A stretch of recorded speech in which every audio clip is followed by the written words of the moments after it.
Gender gender की बात करें हम, जेंडर क्या होता है, जब इसकी डेफिनेशन के बारे में पता चलता है, जैसे अपने पढ़ते हैं इसकी डेफिनेशन के बारे में, तो जेंडर इंडिकेट यानी कि जेंडर क्या करता है, इशारा करता है अपने को किस चीज़ के लिए, जो अपने को नाउन और प्रोनाउन दी हुई है ना, वो कौन सी है, मस्कुलिन है, फेमिनिन है या न्यूट्रल है। यानी कि वो पुल्लिंग है, स्त्रीलिंग है या न्यूट्रल है, यानी कि इन दोनों के बीच का नहीं है, वो क्या कहलाता है, वो जेंडर कहलाता है। तो फिर इसके बाद जेंडर टाइप्स ऑफ जेंडर की बने बात करें भी, जेंडर कितने प्रकार के होते हैं। तो जेंडर अपने पास स्टार्टिंग का जो पहला पॉइंट अपने देखते हैं वो क्या होता है, मस्कुलिन। ठीक है, जिसको अपने हिंदी में पुल्लिंग भी बोल देते हैं।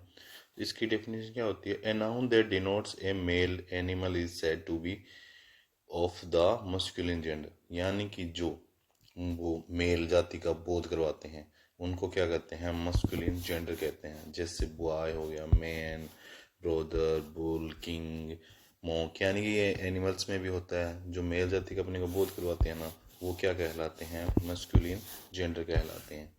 फिर जो इसका सेकंड पार्ट है, फेमिनिन जेंडर यानी कि स्त्रीलिंग, जिसको अपने हिंदी में बोल देते हैं। तो a noun that's denote a female animal is said to be of the feminine gender. यानी कि जो क्या करवाए, स्त्री जाति का, चाहे वो मेल है, ये चाहे वो ह्यूमन है या एनिमल है, उन दोनों में ही वो क्या कहलाता है, फेमिनिन जेंडर कहलाता है। जैसे इसके एग्जाम्पल की बात करें तो इसके एग्जाम्पल में गर्ल, सिस्टर, क्वीन, वुमेन, ये सारी चीज़ें क्या आ जाती है, फेमिनिन जेंडर के अंदर आ जाती है। फिर इसका जो थर्ड पार्ट है उसको क्या कहते हैं, कॉमन जेंडर। जैसे a noun that denotes either male और female is said to be common gender. इसके अंदर क्या होता है, जो मेल और फीमेल है वो दोनों ही इसके अंदर आ जाते हैं। जैसे अपने बात करें पेरेंट्स, पेरेंट्स के अंदर क्या होता है, माता और पिता दोनों ही आ जाते हैं, तो वो क्या कहलाता है, कॉमन जेंडर कहलाता है। और इसी प्रकार चाइल्ड, बच्चे के अंदर, ठीक है, लड़का और लड़की दोनों आ जाते हैं।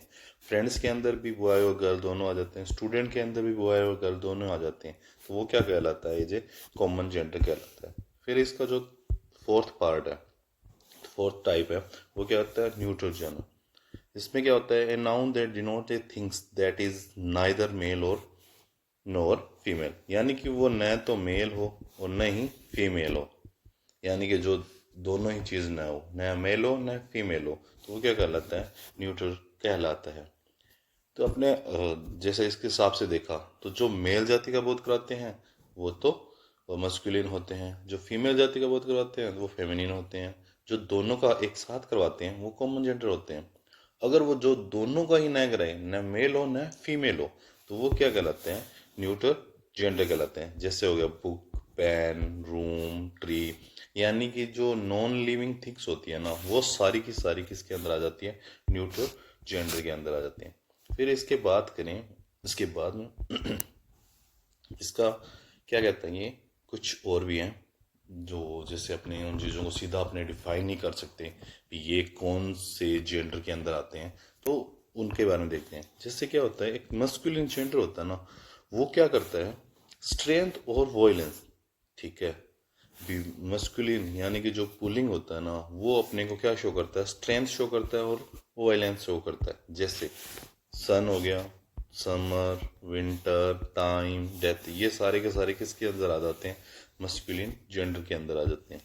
फिर इसी प्रकार देखते हैं अगर फेमिनिन जेंडर के अंदर क्या होता है, the feminine gender is something applied to object remarkable for beauty, gentleness and gracefulness. यानी कि जो चीज़ें अपने को क्या है, ब्यूटी, जेंटलनेस, ग्रेसफुलनेस, इन चीज़ों का बोध आती है ना, वो किसके अंदर आती है, फेमिनिन जेंडर के अंदर आती है।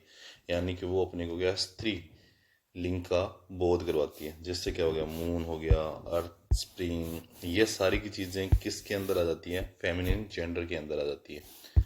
और यहाँ पे अपना जेंडर टॉपिक ख़त्म होता है।